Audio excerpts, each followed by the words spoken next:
In the year 1324, the Sahara Desert witnessed a spectacle unlike anything recorded in medieval history. Typically, a crossing of the Great Desert was a quiet, perilous affair undertaken by small caravans of traders or hardened nomads. But in this year, the silence of the dunes was broken by the movement of a traveling city. At the center of this massive procession rode a man named Musa I, known to the world as Mansa Musa.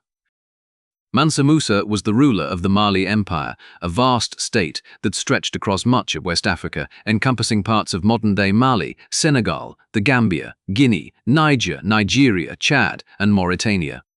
While the nations of Europe were struggling through a period of economic stagnation and famine, the Mali Empire was flourishing.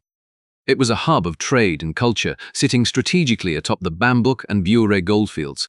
At this time, these mines were responsible for supplying nearly half of the gold in the entire Old World. Musa was not merely a wealthy king. Historians and economists often cite him as the wealthiest individual to have ever lived. However, wealth stored in a vault is invisible to the world. Musa intended to make the power of Mali undeniable. As a devout Muslim, he was required to undertake the Hajj, the pilgrimage to the holy city of Mecca. While this was a religious obligation, Musa decided to turn the journey into a diplomatic mission that would establish his empire's reputation on the global stage. He did not travel alone. Historical accounts estimate that he brought with him a retinue of over 60,000 people. This moving population included soldiers to protect the caravan, entertainers to keep spirits high, merchants to handle logistics, and thousands of enslaved servants. It was a logistical feat comparable to moving a modern sports stadium full of people across one of the most hostile environments on Earth. They carried their own food, drove their own livestock for meat, and, most famously, they carried gold. 80 camels followed the procession, each burdened with 300 pounds of gold dust. The significance of this journey extended far beyond the spectacle of wealth. Before this pilgrimage, the kingdoms of West Africa were often shrouded in mystery to those in the Mediterranean and Europe. They were viewed primarily as distant sources of raw commodities rather than as centers of sophisticated civilization. Musa changed that perception permanently. By the time he returned home, he had not only performed his religious duties, but had also completely destabilized the economies of the Middle East through his spending and generosity. He placed Mali firmly on the map. Because of this journey, European cartographers would later draw the ruler of Mali holding a golden nugget, signaling to the world that a king of unimaginable power resided south of the Sahara. This episode will trace the steps of that legendary journey. We will examine the complex logistics of moving an imperial court across the sand, the diplomatic tensions that arose when an African emperor met the Mamluk Sultan in Cairo, and the enduring architectural legacy Musa built upon his return. This is the story of how one man and one journey redefined the medieval world's understanding of wealth and power.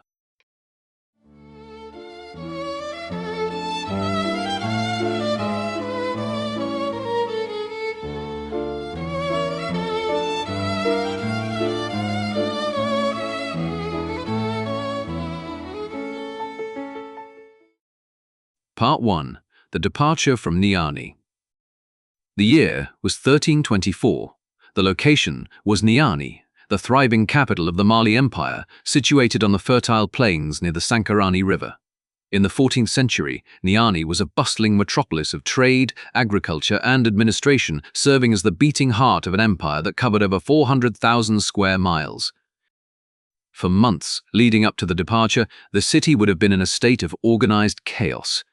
A pilgrimage of this scale required the mobilization of resources that would rival a modern military campaign. Mansa Musa was effectively uprooting his entire royal court and moving it across the continent. The preparations likely began a full year prior to the actual date of departure. Messengers would have been dispatched to the far corners of the empire, from the Atlantic coast in the west to the copper mines of Takeda in the east, summoning provincial governors, military commanders, and religious scholars to the capital. The logistical challenge of this undertaking cannot be overstated. The caravan was set to traverse thousands of miles, much of it through the Sahara Desert, a region hostile to human life. To ensure the survival of his retinue, Musa had to organize the supply chain that moved with him. This meant assembling vast herds of goats and sheep to provide meat and milk, as well as securing thousands of transport animals. Historical accounts suggest that the caravan included thousands of donkeys and horses, alongside the more famous camels that would define the desert crossing. When the day of departure finally arrived, the number of people gathered in Niani was staggering. Estimates from historical chronicles, most notably those derived from the accounts of scholars like Ibn Khaldun and al-Umari, place the total number of travelers at 60,000. To put this figure into perspective, this was a population larger than many major European cities of the time. London, for example, had a population of roughly 40 to 50,000 people in the early 14th century. Musa was taking a city's worth of people with him into the wasteland. The composition of this 60,000 was carefully curated. It included the king's personal guards, capable of defending the vast wealth of the caravan against bandits and raiders.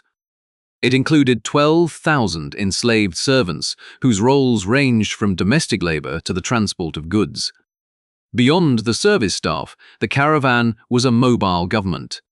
Musa brought with him the leading scholars of the empire, the judges, and the administrators. Crucially, Musa also brought with him the regional governors, known as ferbas. This was a strategic political maneuver. By compelling the most powerful regional leaders to join him on the pilgrimage, Musa ensured that they could not stage a coup or incite a rebellion while he was away. It was a brilliant stroke of statecraft, disguising a mechanism of control as a religious honor. These officials brought their own retinues, their own families, and their own supplies, adding layers of complexity to the moving column. Among the most notable figures in the procession was Musa's senior wife, Inari Conte. Her presence is a significant detail that highlights the grandeur of the affair. She traveled with her own full court. Accounts state that she was attended by 500 women who served as her personal staff. This entire subsection of the caravan moved independently within the larger group, requiring its own logistical support and security. As the caravan began to form up for the exit from Niani, the visual spectacle was designed to overwhelm any onlooker. The dress code for the procession was strictly enforced and exceedingly opulent.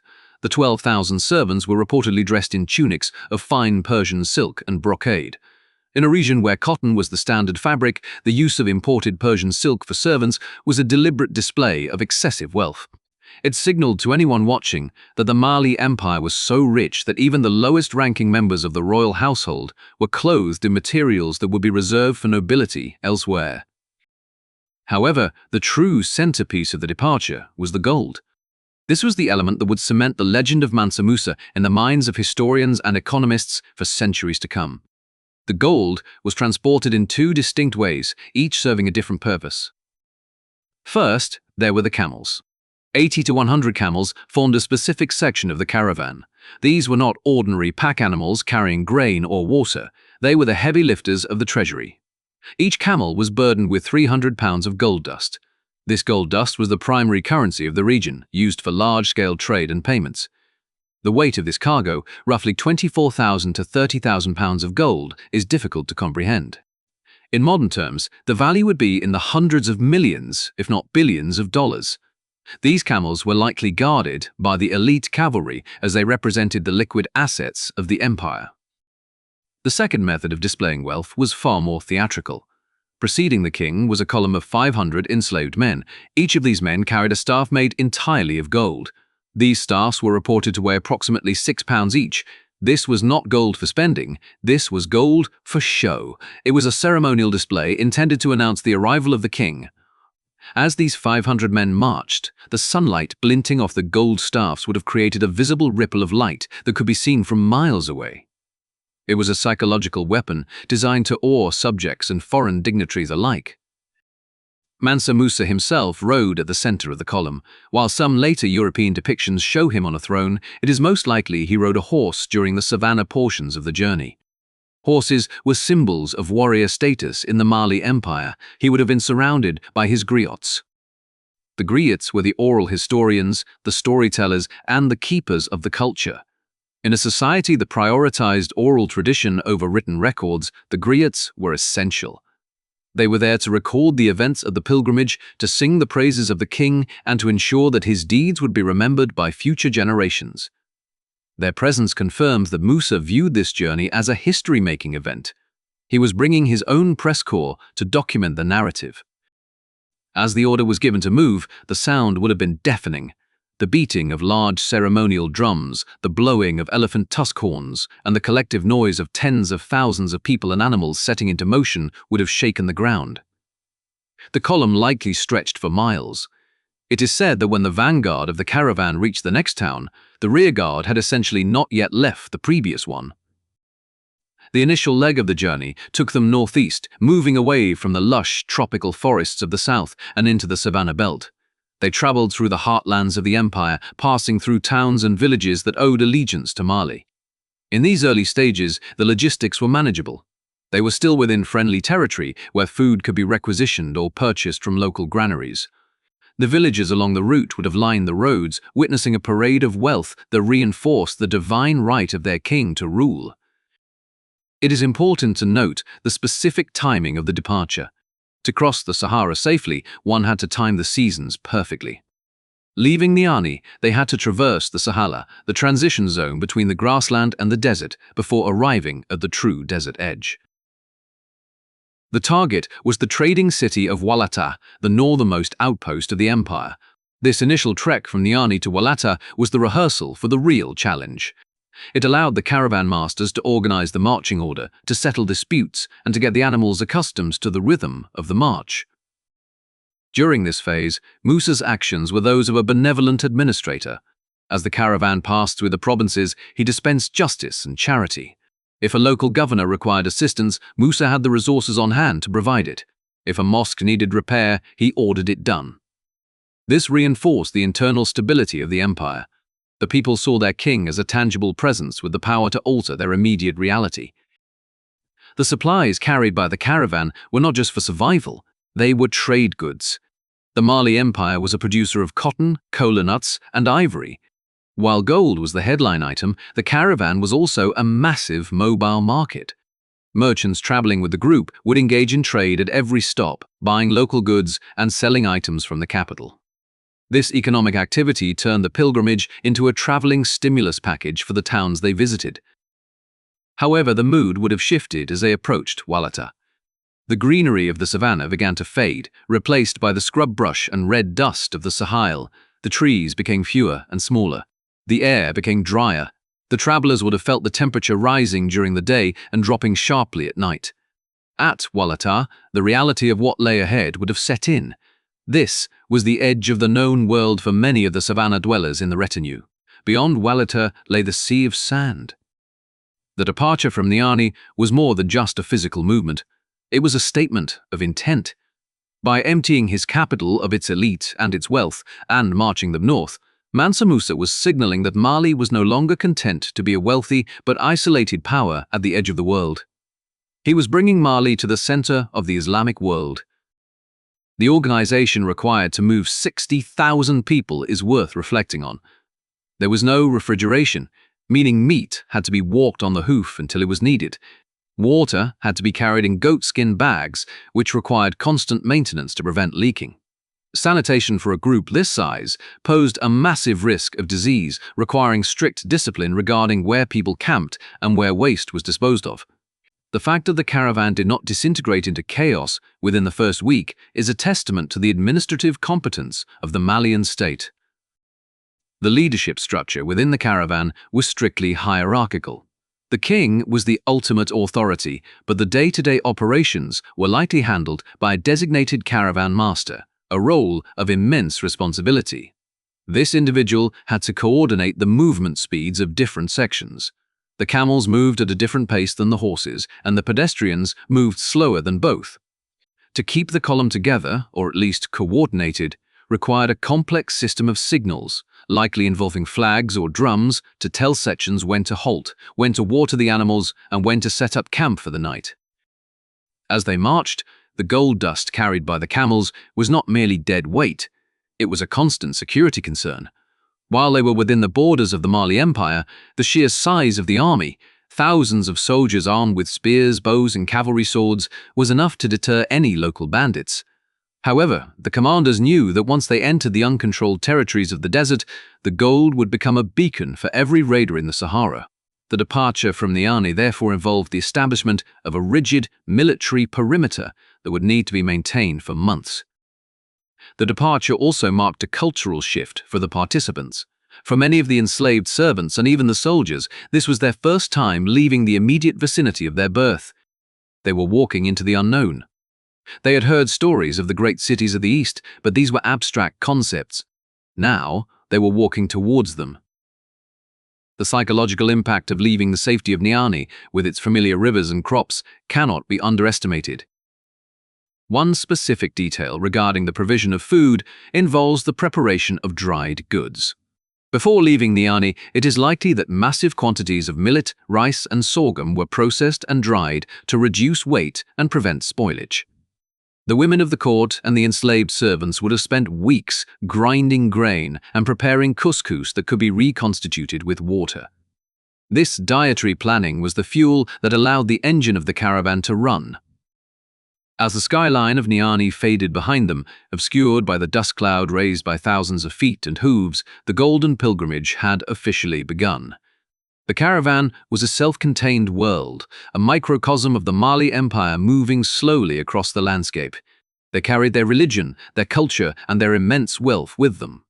The departure was flawless, a triumph of planning and wealth. As the green lands of the south gave way to the arid horizon of the north, the physical challenges of the journey were only just beginning.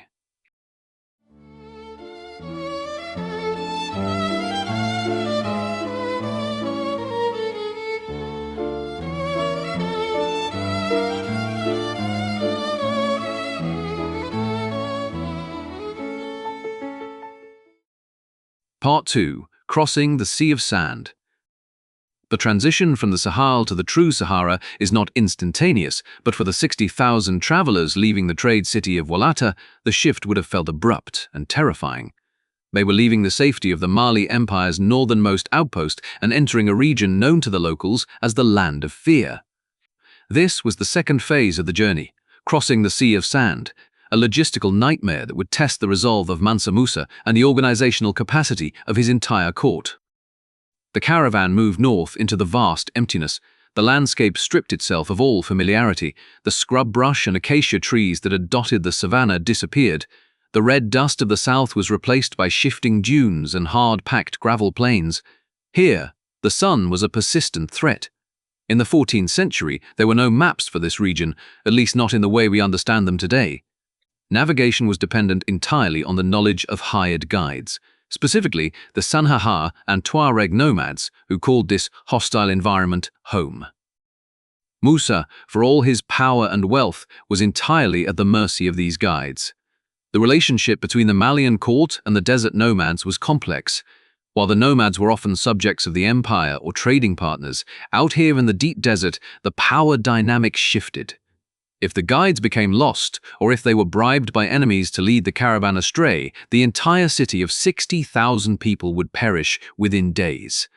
Therefore, the lead guide, known as the takshif, held a position of immense importance. He rode at the very front, reading the wind, the stars, and the subtle changes in the sand's color to locate the next well. The march adopted a grueling rhythm dictated by the sun. The caravan would rise long before dawn, breaking down the thousands of tents in the dark. They marched during the cool of the morning, a massive column of humanity snaking through the dunes.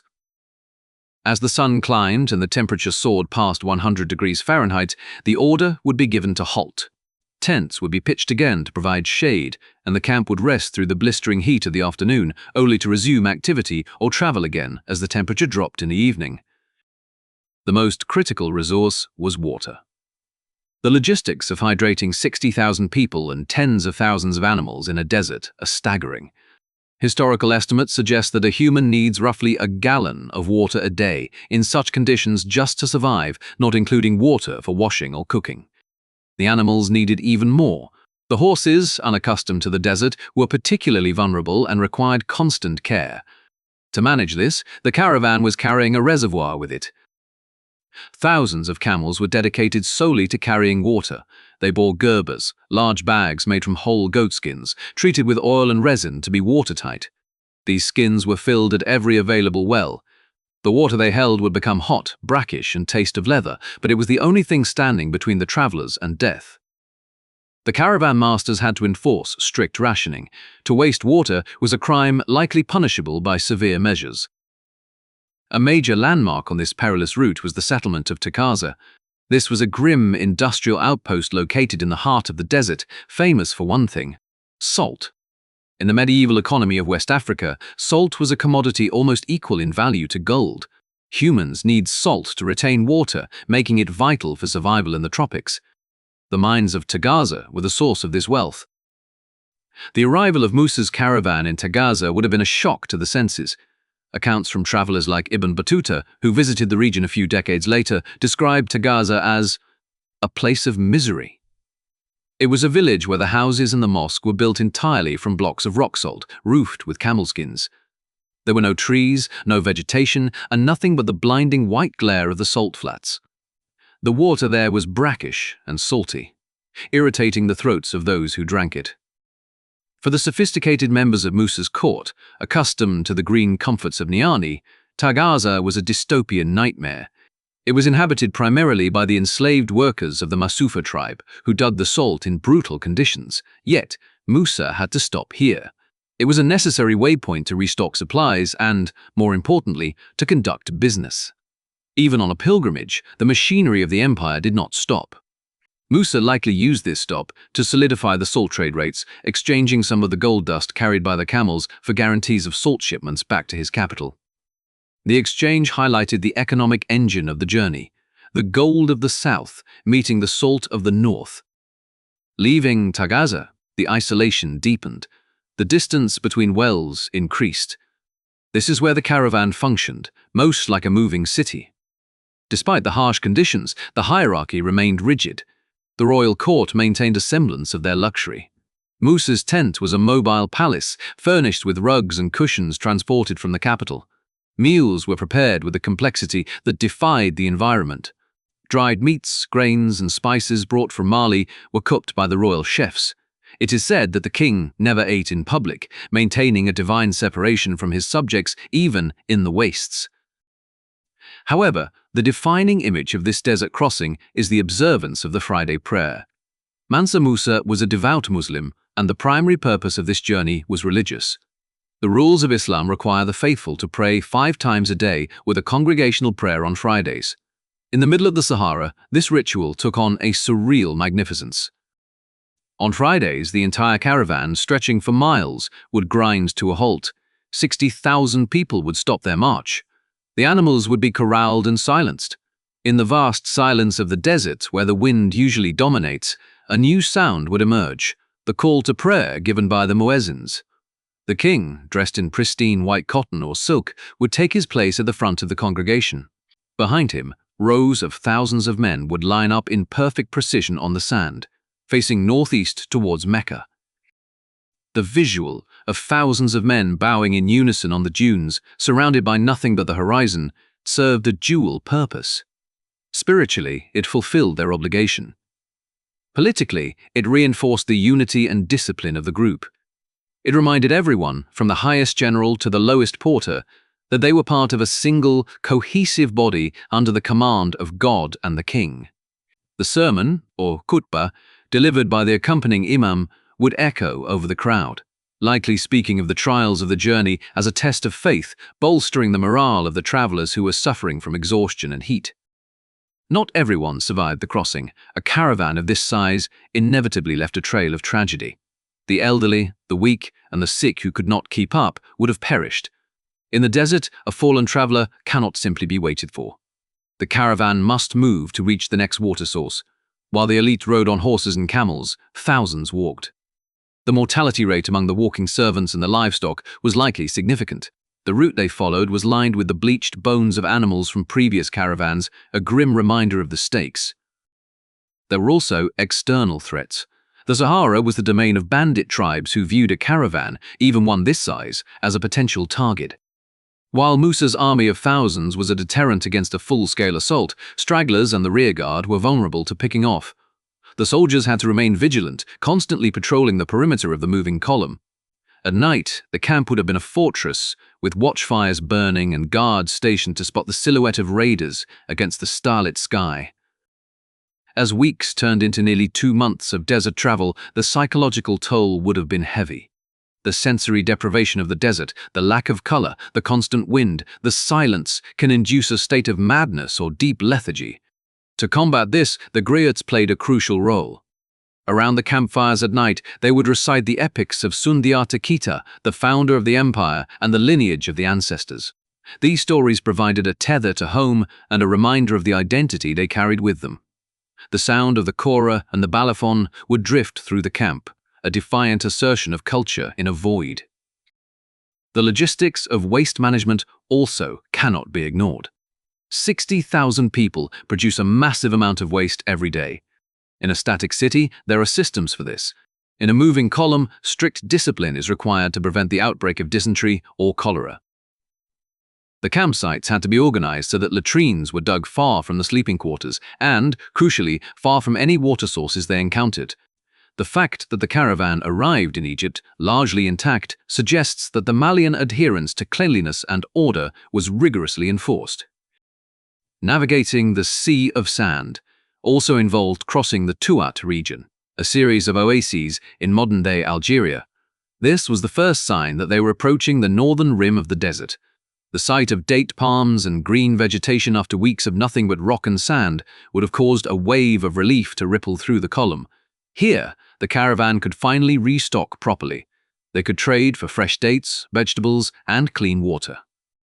The arrival of these northern oases also marked a shift in the geopolitical landscape. They were now entering the sphere of influence of the Arab, Berber, and Mamluk powers of the north. The reception of Musa here was a prelude to his arrival in Cairo. The locals would have been stunned by the size of the retinue. A caravan of a few hundred was normal. A caravan of 60,000 was an invasion. Musa had to use his diplomats to assure the local governors that he came in peace, merely passing through on his way to the holy cities. This is where the gold began to flow. To smooth their passage and purchase supplies at inflated prices, Musa began to spend. The gold dust carried by the camels started to enter the local economies, sparking the first localized waves of inflation that would later devastate Cairo. As they pushed east towards Egypt, the character of the journey changed. The hard-packed sand gave way to defined roads. They began to encounter other travelers more frequently. The news of the Golden King's approach began to spread ahead of him. Rumors traveled faster than the camels. In Cairo, the Mamluk Sultan, al-Nasir Muhammad, would have started receiving reports of a massive force approaching from the west, a king from the land of gold bringing an army and a treasury with him. The crossing of the Sahara was the crucible of the pilgrimage. It proved that the Mali Empire possessed the capability to project power across the most difficult terrain on Earth. They had conquered the desert through logistical brute force. As the pyramids of Giza eventually came into view on the horizon, the survivors of the crossing were veterans of a historic undertaking. They had walked across the roof of Africa. Now they faced a different challenge. They were about to enter Cairo, the largest and most sophisticated city in the Islamic world. Musa was about to come face to face with another powerful ruler. The desert had tested his endurance, but Cairo would test his pride and his diplomatic skill. The silence of the sands was left behind, replaced by the roar of the metropolis, setting the stage for the most famous incident of the entire journey.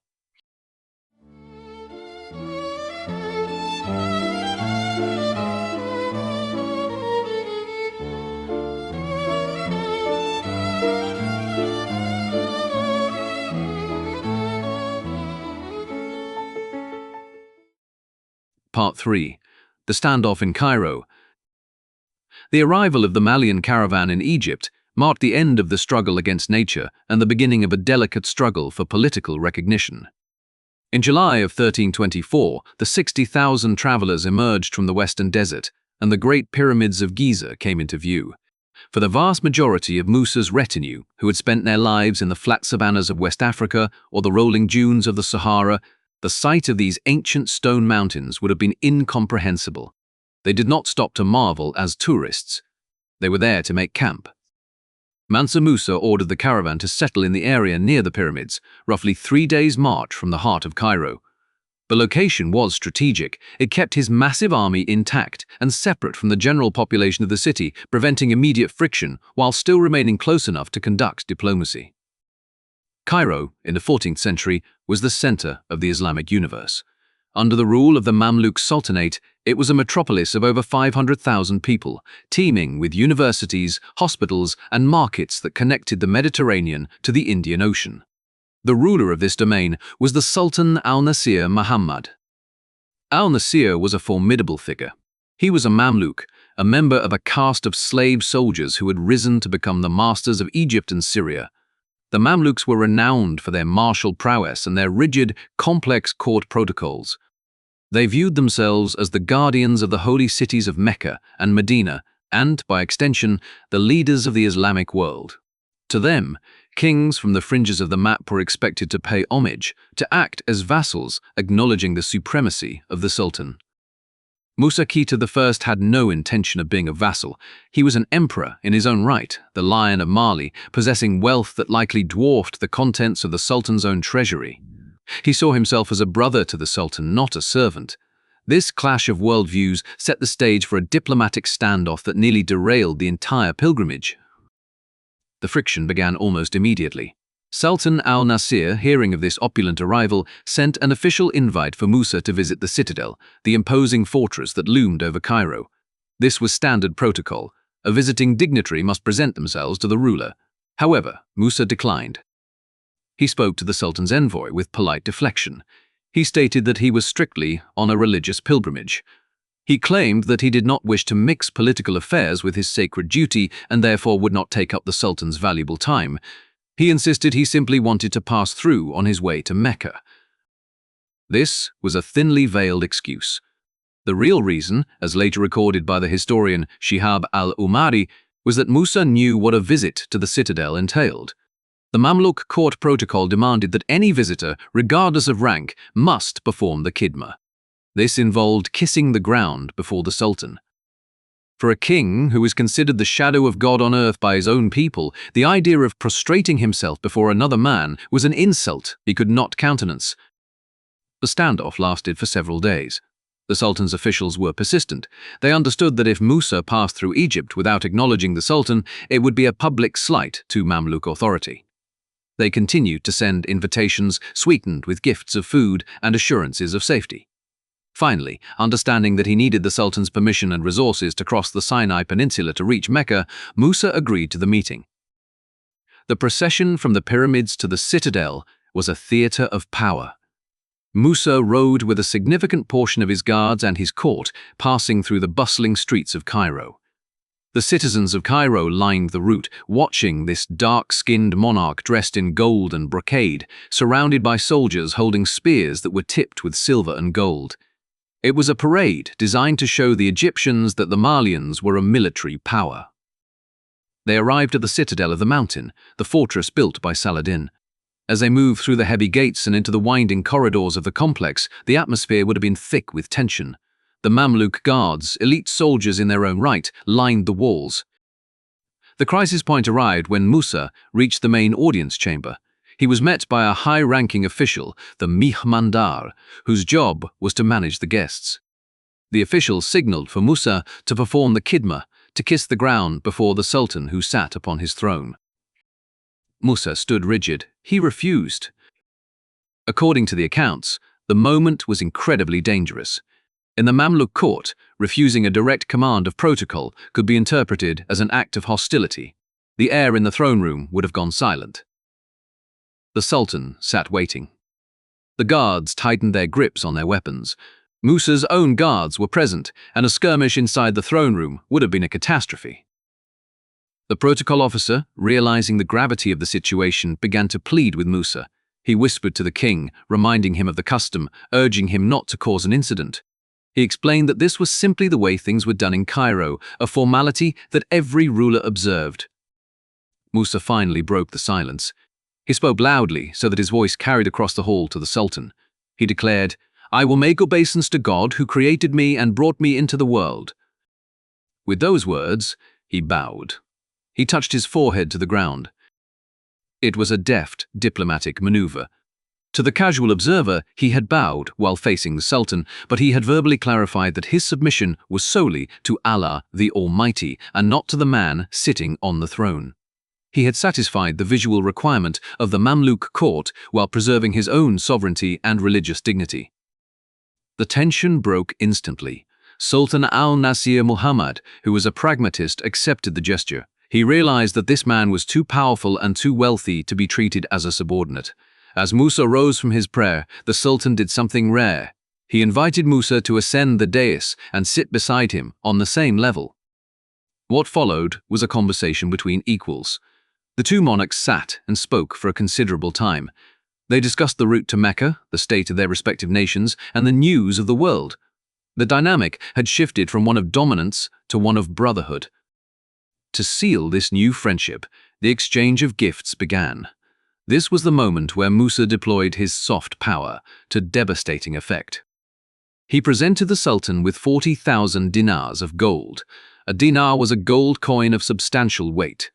40,000 of them was a fortune that could fund armies. In addition to the raw cash, he gave rare items from West Africa, likely including ivory and exotic animals. The Sultan, not to be outdone, reciprocated with gifts that were vital for Musa's journey. He gifted the Malian king dozens of purebred Arabian horses, saddled with equipment that featured gold and silver inlay. He provided mules for transport and, most importantly, he issued written orders to the governors of Suez and the Sinai. These orders guaranteed that the Malian caravan would be treated as guests of the state, given priority access to wells and fodder for their animals as they crossed the next desert. The meeting at the citadel was a triumph for Musa. He had walked into the lion's den, refused to submit, and walked out with a military alliance and the resources he needed to complete his mission. The impact of his arrival in Cairo was not limited to the throne room. While the king spoke, the people of the caravan were interacting with the people of the city. The Malian camp had become a market of its own. The merchants and officials of Musa's court flooded into the bazaars of Cairo. They were eager to spend. They had crossed the Sahara and were now in the greatest market of the world. They bought expensive fabrics, Turkish slave girls, singing girls, and garments. The behavior of the Malians in the market was noted by the Cairene merchants. The Malians were described as dignified, polite, and incredibly generous. They did not haggle in the way the Egyptians were used to. If a merchant named a price, the Malian buyer would often pay it without question, or even pay more, pulling gold dust from their pouches.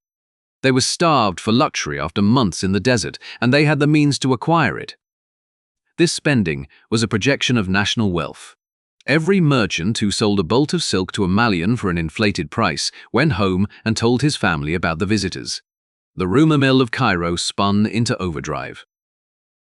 The stories of the Golden King spread from the markets to the docks, and from the docks to the ships heading to Venice and Genoa.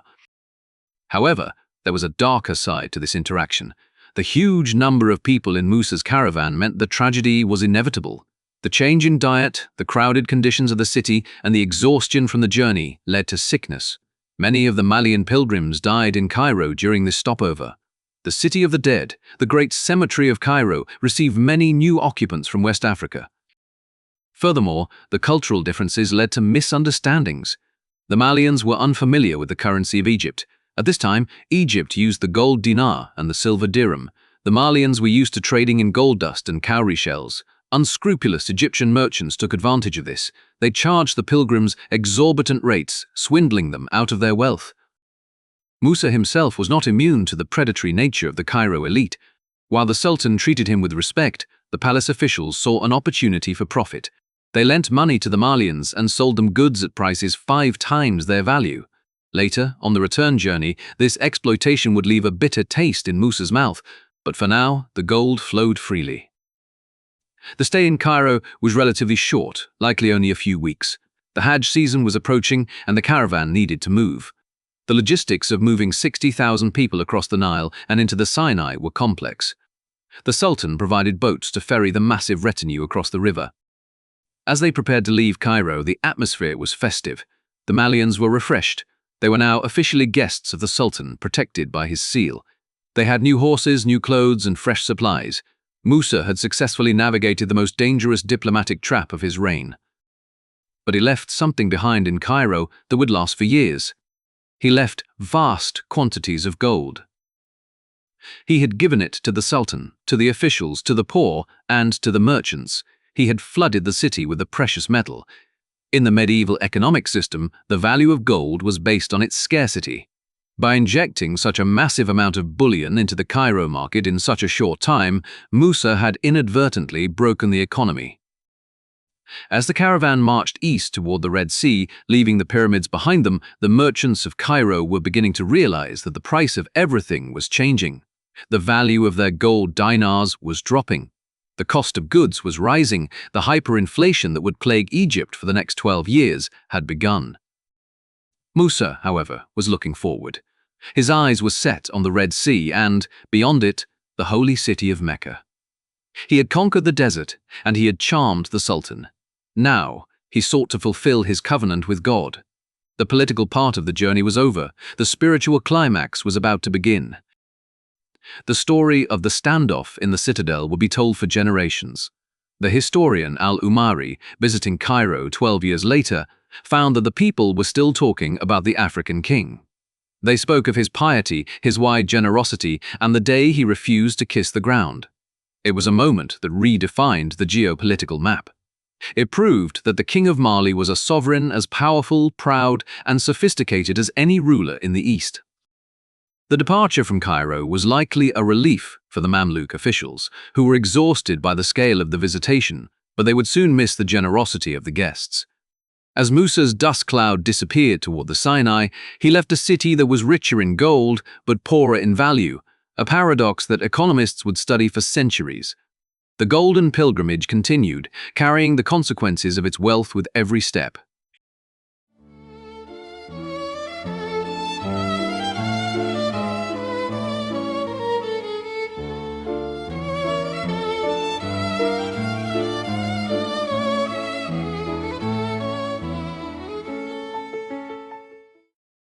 Part 4. The Gold Crash and al-Umari's account. While the visual grandeur of the 60,000 travelers faded as they marched east toward the Red Sea, the economic shockwave they left behind in Cairo resonated for more than a decade. We have the testimony of a man who arrived in the city to investigate the phenomenon himself. His name was Shihab al-Umari. He was a scholar, a historian, and a bureaucrat from Damascus, born into a prominent family of scribes. He arrived in Cairo in the year 1337, roughly 12 years after Mansa Musa had passed through. In the timeline of history, 12 years is a significant gap. Usually, the memory of a visiting dignitary fades within months. A king visits, there is a parade, perhaps a feast, and then the city returns to its normal rhythm. But when al-Umari arrived in Cairo, he found a city that was still obsessed with the Malian king. Al-Umari was writing a massive encyclopedia of the Islamic world, a work titled Masalik al-Absar, or Pathways of Vision. He was a meticulous researcher. He sought out the people who had been in the room. He wanted to understand how a ruler from the edge of the known world had managed to upend the economy of the most powerful sultanate in the Middle East. His primary source was a high-ranking official named the Emir Abul Abbas Ahmad. This man had been the official host for Mansa Musa during his stay. He had been the one responsible for the logistics of the Malian camp, ensuring they had food, water, and security. When al-Umari interviewed the emir, he found a man who was still awestruck by the experience. The emir described Musa to al-Umari as a man of great dignity and piety. However, what stood out most in the emir's account was the gold. The emir told al-Umari that the Malians simply did not understand the value of money in Egypt. They did not understand that gold was a finite resource for everyone else. To the Malians, gold was something that came from the ground in their own backyard. To the Egyptians, it was the standard of value for the entire economy. When the Malians went into the markets of Cairo, they bought with an abandon that the local merchants had never seen. The marketplace dynamics were fascinating and, ultimately, devastating. The Malian retinue, numbering in the thousands, swarmed the bazaars. They were looking for luxury goods that were unavailable in West Africa. They bought high-quality fabrics, particularly silks and fine cottons. They bought garments, sugar, and spices. They were particularly interested in purchasing enslaved persons, specifically Turkish and Ethiopian women, to bring back to Mali. Usually, in the bazaars of Cairo, commerce was a combat sport. Haggling was expected. A merchant would name a high price, the buyer would counter with a low one, and they would meet in the middle. The Malians, however, did not play this game. According to the merchants Al-Umari interviewed, the Malians would simply pay whatever price was asked. If a merchant demanded 5 dinars for a shirt that was worth 1, the Malian buyer would pay 5. If the merchant realized he could have asked for 10 and raised the price for the next buyer, the Malians paid 10. This lack of price sensitivity created a feeding frenzy. The merchants of Cairo, realizing that these visitors possessed essentially unlimited funds and very little knowledge of the local exchange rates, began to inflate their prices. They targeted the pilgrims. The cost of goods in the city began to rise, not just for the Malians, but for everyone. But the spending in the market was only a fraction of the gold that flooded the city. The true volume came from Musa's own generosity. As the Emir Abul Abbas recounted to Al-Umari, the king of Mali treated gold as if it were water. He gave it away to everyone he met. He gave alms to the poor in the streets. He gave gifts to the bureaucrats who processed his paperwork. He tipped the palace guards. The specific numbers recorded by Al-Umari are staggering. He noted that upon leaving the presence of the Sultan al-Nasir Muhammad, Musa gifted the Sultan 50,000 gold dinars. To put this in perspective, a single gold dinar was a significant amount of money, roughly equivalent to the price of a good sheep or a significant amount of grain. 50,000 of them was a fortune that could fund the construction of palaces, and this was just one gift. The Emir Abul Abbas himself received a large sum. He told Al-Umari that the king left no court emir or holder of a royal office without the gift of a load of gold. The entire administrative class of Cairo was suddenly flush with cash. This influx of bullion had a catastrophic effect on the currency. In the 14th century, the currency of Egypt was based on the gold standard. The unit of currency was the mithqal. Before Musa arrived, the exchange rate was stable. 1 mithqal of gold was worth 25 silver dirhams. This rate had held steady for years. It was the anchor of the Mamluk economy. After Musa left, the value of gold crashed. There was suddenly so much gold circulating in Cairo, it became less rare. When something becomes less rare, it becomes less valuable. The exchange rate plummeted. The value of the mithqal dropped from 25 silver dirhams to roughly 22 dirhams. This might sound like a small shift, a change of only 3 dirhams, but in a macroeconomic sense, this was a disaster.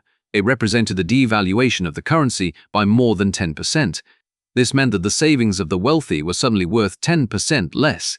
It meant that the purchasing power of gold had diminished. What makes this event unique in human history is the duration of the crash. Al-Umari, writing 12 years later, noted that the market had still not recovered. He wrote specifically that the price of gold had remained depressed from that year until the present day. For over a decade, the economy of the most powerful state in the Middle East was distorted because one man had passed through town and tipped too heavily.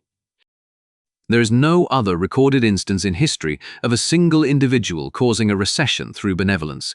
Usually, inflation is caused by war, by famine, or by bad government policy that prints too much money. Here, it was caused by a pilgrimage.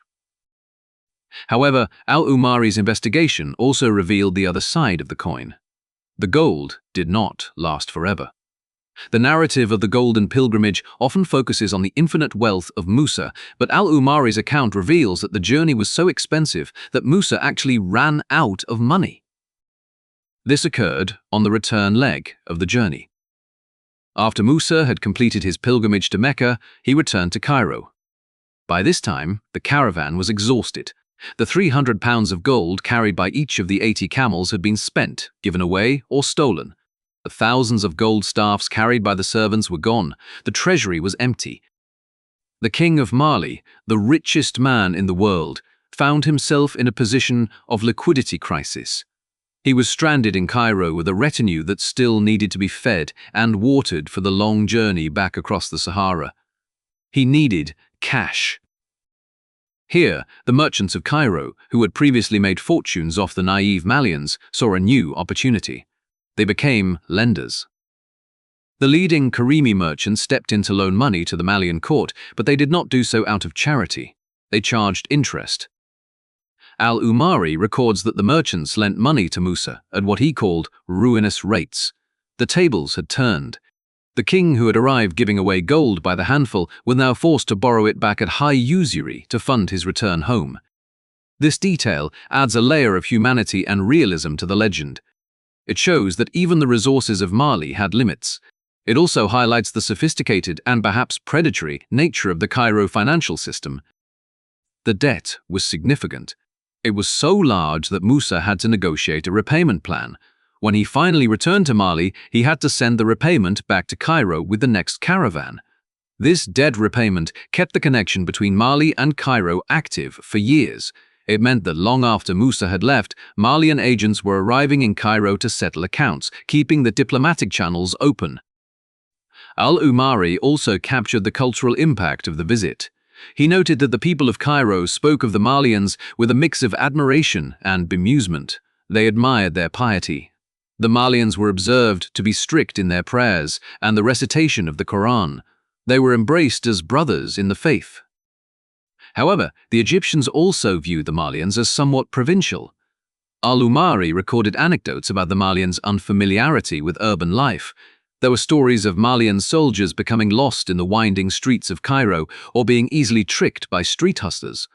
The sophistication of the Cairene urbanites clashed with the directness of the West Africans. One of the most important aspects of Al-Umari's work is that he preserved the specific geography of the Mali Empire. Through his interviews with the Malian visitors and the guides who brought them, he was able to write down the names of the provinces of Mali. He described the court rituals in Niani. He described the way the king sat on his throne. He described the armies. Before Al-Umari, the Arab world knew that a land of gold existed in the south, but it was a vague concept. Al-Umari gave it form. He wrote about the copper mines of Takedada. He wrote about the Niger River, although he confused it with the Nile, a common geographical error of the time. He wrote about the hierarchy of the court, listing the names of the generals and the administrators. This documentation was vital. It transformed Mali from a legend into a tangible political entity in the eyes of the Mediterranean world. It was Al-Umari's writings that eventually filtered into Europe, influencing the mapmakers who would later draw the Catalan Atlas. Without the economic crash that drew Al-Umari's attention, we might not have such a detailed record of the Mali Empire at its height. The gold crash also had a physical legacy in Cairo. The wealth that Musa injected into the city went into the hands of the Mamluk elite. It is highly probable that some of the mosques, madrasas, and palaces built in Cairo during the mid-14th century were financed indirectly by West African gold. The architectural boom of the Al-Nasir Muhammad era was fueled by the sudden liquidity provided by the pilgrimage. As Al-Umari concluded his chapter on Mali, he left the reader with a sense of awe. He was a man who had studied the great empires of the past. Yet, he seemed genuinely perplexed and impressed by the sheer volume of wealth that had walked out of the Sahara. His account serves as the anchor for the entire story of Mansa Musa. Without the dry economic data provided by Al-Umari, the story of the Golden Pilgrimage might sound like a fable. But Al-Umari's conclusion was clear. The gold was real, the crash was real, and the man responsible was unlike anyone the world had ever seen. While the merchants of Cairo were counting their dinars and adjusting their exchange rates, Musa was leading his caravan out of the city, across the Sinai Peninsula, towards the Red Sea. He was leaving the chaos of the market behind him and approaching the spiritual climax of his life. The gold had paved the way, but the true destination still lay ahead.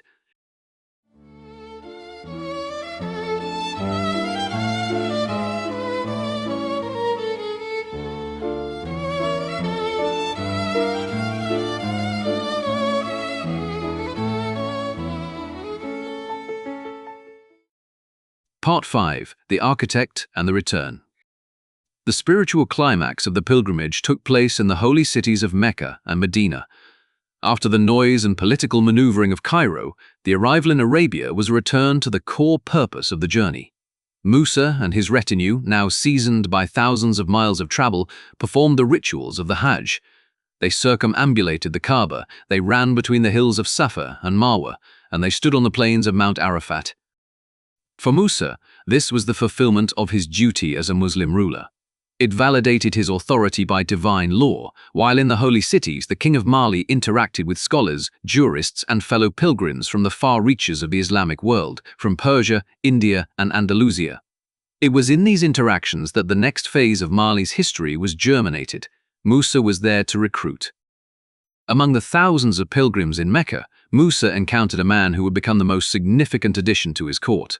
His name was Abu Ishaq al-Sahili. He was from Granada, in modern-day Spain, a region then known as Al-Andalus. Al-Sahili was a poet, a writer, and a man of refined tastes who had been exiled from his homeland. He was a representative of the sophisticated Mediterranean Islamic culture, trained in the arts and the sciences of the day. We do not know the exact details of their first conversation, but the outcome suggests a meeting of minds. Musa was a king with unlimited resources looking to modernize his empire. Al-Sahili was a talented intellectual in exile looking for a patron. Musa made him an offer he could not refuse. He invited the Andalusian to return with him to the land of gold, not merely as a guest, but as a royal advisor. Al-Sahili accepted. This recruitment was a pivotal moment. It marked the beginning of a transfer of technology and culture from the Mediterranean to the Niger Bend that would define the architectural look of West Africa for centuries. The return journey, however, was far less triumphant than the departure. The year was 1325. The caravan turned back towards the west, but the return trip was plagued by disaster. The historical accounts of the return leg are grim. The caravan, which had been a model of organization on the way out, began to suffer from the elements. They took a route that exposed them to harsh cold and exhaustion. The logistical discipline that had held the 60,000 people together began to fray. Supplies ran low. The waterskins, now old and brittle, failed. Many of the pilgrims who had survived the crossing of the Sahara the first time did not survive the return. The desert claimed thousands of lives. The camels, the horses, and the people succumbed to the unforgiving environment. It is said that by the time Musa reached the safety of his own borders, his retinue had been significantly reduced. Furthermore, as noted in the previous section, the treasury was empty. The man who had given away 40,000 dinars in Cairo was now borrowing money from merchants to feed his surviving followers. It was a humbling experience. However, as soon as the caravan crossed back into the sphere of Malian influence, the energy shifted. They arrived first at the city of Gao. Gao was a critical trading hub on the Niger River. It had only recently been fully integrated into the Mali Empire. In fact, while Musa was away on his pilgrimage, his generals, specifically a commander named Sagmandia, had solidified Mali's control over the region, capturing the city from the Songhai people. Musa's arrival in Gao was a moment of consolidation. He needed to demonstrate that his authority was absolute, even after a long absence. He decided to build. This is where Abu Ishaq al-Sahili stepped forward to earn his keep. Musa commissioned him to build a mosque. The construction of the mosque in Gao marked a technological revolution for the region. Prior to this, West African architecture was predominantly based on traditional mud construction or thatch. Al-Sahili introduced the use of burnt brick. This was a technique common in the Mediterranean and the Middle East, where clay bricks are fired in a kiln to create a hard, durable, red stone-like material. Al-Sahili designed a structure that was unlike anything the locals had seen. It was a fusion of styles. He used the local materials such as mud and timber, but he applied the geometric principles of Andalusian architecture. He built a mihrab, the niche indicating the direction of Mecca, and a minaret. The use of burnt brick allowed for sharper edges and more permanent structures. This building in Gao was the prototype, the experiment that would lead to the greater works to come. From Gao, the procession moved up the river to Timbuktu. In the year 1325, Timbuktu was not yet the legendary city of scholars it would become. It was a seasonal camp, a trading post where the camel caravans of the desert met the canoes of the river. It was a place of commerce, but it lacked the grandeur of an imperial city. Musa intended to change that. He chose Timbuktu as the site for his most ambitious project. He ordered the construction of the Jingwareba Mosque, the Great Mosque of Timbuktu. Abu Ishaq al-Sahili was once again the architect. The construction of the Jingwareba Mosque is a story of adaptation. Al-Sahili realized that while burnt brick was useful, it was difficult to produce in the massive quantities needed for a cathedral-sized mosque in a region with limited fuel for kilns. So, he innovated. He developed a unique architectural style that is now known as Sudano-Sahelian architecture. He used banko, a mixture of mud, rice husks, shea butter, and baobab powder. This mixture was fermented until it became incredibly strong, almost like concrete. But mud buildings have a weakness: they melt in the rain. To counter this, Al-Sahili and the local masons designed a system of constant renewal. They built the walls thick and tapered, sloping inward as they rose, which provided stability and allowed water to run off quickly. The most iconic feature of this new style was the use of toron. These are bundles of rhodia palm sticks that project out from the walls of the building. To the untrained eye, they look like decoration or perhaps a defensive spiking. In reality, they are permanent scaffolding. They allow masons to climb the walls every year after the rainy season to replaster the mud, ensuring the building does not dissolve. The mosque included a massive prayer hall with forest-like rows of pillars supporting the heavy roof. There were no arches in the Roman style. Instead, there were heavy lintels made of palm wood. The structure was dominated by a pyramidal minaret, a solid earthen tower that anchored the building to the ground. This mosque, built in 1327, still stands today. It is the oldest mud brick structure in the world of this scale. It was not just a place of worship, it was a statement. It showed that Mali could adopt the religion of the Arabs but house it in a building that was distinctly African. It was a synthesis of the two worlds Musa had bridged with his journey. Musa also commissioned Al-Sahili to build a royal palace in Timbuktu, known as the Madugu. This structure is lost to time, but contemporary descriptions tell us it was magnificent. It featured a distinct innovation: the audience chamber. Al-Sahili built a square room topped with a dome. To the people of Timbuktu, a dome was a novelty. The architect covered the walls with plaster and decorated them with intricate geometric patterns, likely using colored arabesques similar to those found in the Alhambra in Granada. He installed windows with wooden frames, another rarity. When Musa sat in this room to receive guests, he was framed by the architecture of the Mediterranean, transplanted to the edge of the Sahara. The payment for this work was substantial. Historical records state that Musa paid Al-Sahili 40,000 mithqals of gold for his services. This fortune ensured that the architect never returned to Spain. He settled in Timbuktu, married locally, and lived there until his death in 1346. His grave is still visible in the city today, a testament to the immigrant who built the skyline of the empire. The impact of this building program went beyond bricks and mortar. It signaled a shift in the economy of Timbuktu. Before Musa, the city was a transit point for commodities such as gold, salt, and ivory. After Musa, it became a destination for intellectuals. Musa used the connections he had made in Mecca and Cairo to encourage scholars to move to Timbuktu. He bought books. During his return journey, he had acquired a significant library of legal and religious texts. He brought these to Timbuktu and established the foundation for the Sankor Madrasa. The Sankor Madrasa was a community of scholars centered around the Sankor Mosque. Musa provided the funding. He offered stipends to jurists and holy men. He made it profitable to be a scholar in Mali. Because of this patronage, families of scholars began to migrate from Walata, from North Africa, and from the Middle East to Timbuktu. They brought with them their manuscripts and their students. The book trade began to flourish. Soon, it would be said that the most profitable item to sell in Timbuktu was not gold or salt, but books. Musa's actions upon his return transformed the culture of the court as well. The rougher, warrior culture of the early empire began to be smoothed over by the etiquette of the Islamic courts he had visited. He introduced more formal administrative practices. He sent students from Mali to study in the universities of Fez in Morocco, creating a continuous exchange of knowledge. The return journey also had a diplomatic legacy. The Mamluk Sultan in Cairo did not forget Musa. Gifts continued to flow between the two courts for years. The debt that Musa owed was paid back, and the credit of the Mali Empire remained good in the markets of Egypt. By the time Musa re-entered his capital of Niani, he was a changed man, ruling a changed empire. He had left as a wealthy provincial king. He returned as a cosmopolitan emperor who had seen the breadth of the world. He had lost thousands of his people to the desert, a heavy price that likely weighed on his conscience, but in exchange, he had brought back the tools to build a civilization that would outlast the gold mines.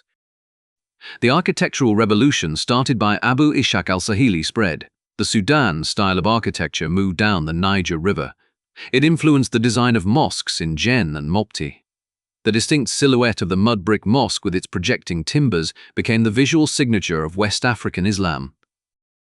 It is important to recognize the agency of Musa in this. He did not simply copy what he saw in Cairo. He brought the idea of the monument and applied it to the materials of his homeland. He understood that for Islam to truly take root in Mali, it had to be built into the very earth of the country. As the years passed after the pilgrimage, the stories of the journey began to settle into legend. The survivors of the trek told their children about the great cities of the east, about the sea that parted lands, and about the mountains of stone. But for the people of Timbuktu and Gao, they did not need stories. They could look up and see the minarets rising above the rooftops, the physical proof that their king had brought the world to them. The golden pilgrimage was over, but the true work of Mansa Musa, the construction of a legacy of learning and architecture, had just begun.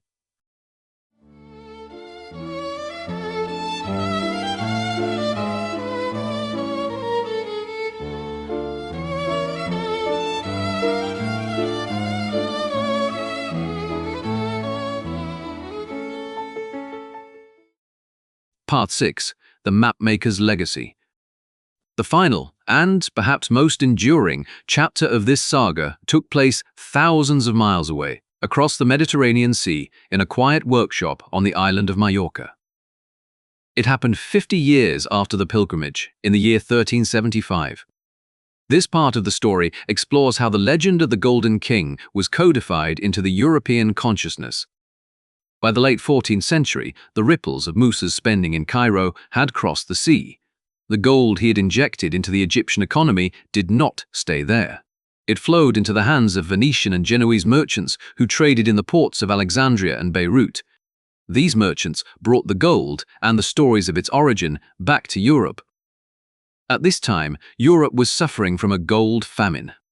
The mines of Europe were exhausted, and the developing economies of Italian city-states were desperate for bullion to mint their florins and ducats.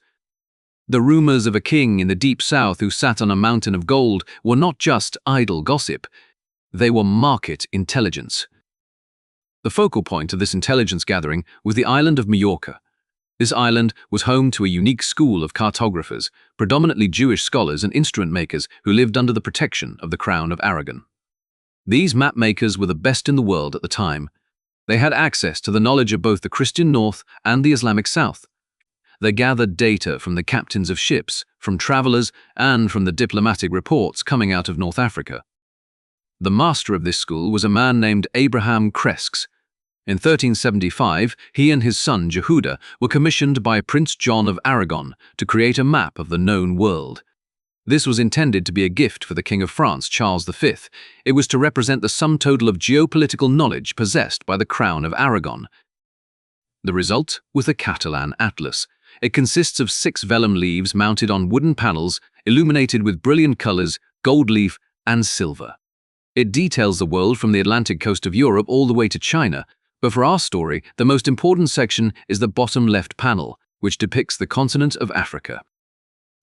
Before this map, European depictions of sub-Saharan Africa were often filled with mythological nonsense. Map makers, terrified of the unknown, would draw monsters, cyclops, or indeterminate empty spaces labeled terra incognita. Abraham Cresques changed that. He used the information that had filtered up from the Sahara to draw a political map of West Africa. Cresques drew the trade routes across the desert. He marked the oasis towns where Musa's caravan had stopped, including Taghaza and Timbuktu. He drew the Atlas Mountains and the Niger River, but the dominant feature of the entire African continent on this map is a single human figure. Sitting in the middle of the Sahara, on a golden throne, is a king. He is depicted with dark skin and a beard. He wears a golden crown of European style on his head. In his right hand, he holds a long scepter with a fleur-de-lis on top, a symbol of royalty. In his left hand, he holds a massive, glowing nugget of gold. He is turned toward a Berber nomad who rides a camel, approaching him with a white veil over his face. Next to this figure, Cresques wrote a caption in the Catalan language. It reads, "This black lord is named Mansa Musa, Lord of the Blacks of Guinea. This king is the richest and most noble lord of all this region on account of the abundance of gold which is gathered in his lands." Musa Meli was the European corruption of Musa of Mali. This image is one of the most significant illustrations in the history of cartography. It is the visual confirmation of the pilgrimage. 50 years after Musa rode through Cairo, his image was being painted for the King of France. The gold nugget in his hand was a beacon. It told the monarchs and merchants of Europe that the wealth of Africa was real, it was immense, and it was ruled by a man who was sophisticated enough to be depicted as a fellow monarch. The impact of the Catalan Atlas was profound. It shifted the European gaze. For centuries, Europe had looked east for wealth, to the Silk Road and the spices of India. The Catalan Atlas suggested that they should also look south. It planted a specific seed of ambition in the minds of the Portuguese. In the early 15th century, only a few decades after the map was drawn, the Portuguese Prince Henry, known as the Navigator, began to sponsor expeditions down the coast of West Africa. While their motivations were complex, involving religious crusading and the search for a route to India, the legend of the River of Gold and the wealthy king, depicted by Cresques, was a primary driver. They were looking for the source of the gold that Musa had spent. They wanted to bypass the middlemen of North Africa and go directly to the source. The image of Musa on the map served as the marketing brochure for the Age of Discovery. It is a direct historical line. Musa travels to Cairo and spends his gold. The story travels to Majorca. Abraham Cresques draws the map. The Portuguese see the map and sail south. Eventually, the Portuguese did reach the coast of West Africa. They established the trading fort of Elmina, or the Mine, in present-day Ghana. By the time they arrived, the Mali Empire was in decline, weakened by succession struggles and external attacks. The golden age of Musa had passed. The Europeans found the complex trading networks that Musa had helped to strengthen. The map also cemented the association between West Africa and gold in the global imagination. For better or worse, this definition would dominate the relationship between Europe and Africa for centuries. It shifted the perception of the region from a place of mystery to a place of extraction.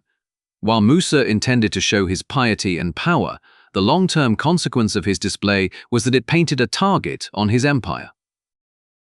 However, there is a more positive reading of the mapmaker's legacy. The Catalan Atlas is one of the few medieval European documents that depicts an African ruler with dignity and respect. Musa is shown as a sovereign, equal in stature to the kings of Christendom, depicted on the same map. It is a testament to the undeniable force of his personality and his achievement. He forced the world to see him as he was.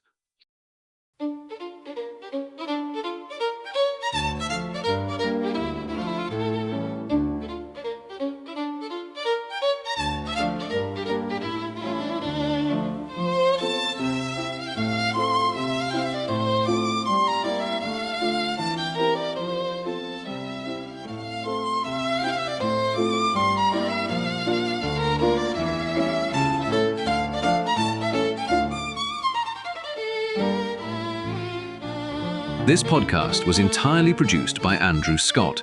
If you have any suggestions for topics or improvements, please get in contact.